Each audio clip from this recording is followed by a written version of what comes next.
സഹോദരങ്ങളെ, ഈ ഒക്ടോബർ മാസം പരിശുദ്ധ പിതാവ് നമുക്ക് തന്നിരിക്കുന്ന നിയോഗം ഈ സന്യസ്തർക്ക് അവരുടെ മിഷൻ പൂർണ്ണതയിൽ ജീവിക്കുവാനും അതിനുള്ള ശക്തിക്ക് വേണ്ടി പ്രാർത്ഥിക്കാനാണ് നമുക്ക് തന്നിരിക്കുന്ന നിയോഗം.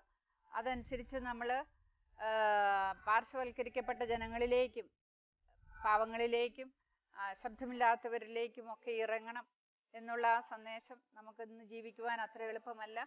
ഇന്നത്തെ ലോകത്ത് വെല്ലുവിളികൾ നിറഞ്ഞതാണ്. അവിടെ നമ്മൾ തളരാതെ ശക്തിയോടെ മുന്നേറുവാനായിട്ട് സന്യസ്തർക്ക് വേണ്ടി നമ്മൾ പ്രത്യേകം പ്രാർത്ഥിക്കുവാനായിട്ട് സഭ ആവശ്യപ്പെടുന്നതനുസരിച്ച് സഭയോട് ഒന്നിച്ച് നമുക്കും പ്രാർത്ഥിക്കാം, സഭയോട് ഒന്നിച്ച് നമുക്ക് മുന്നേറാം.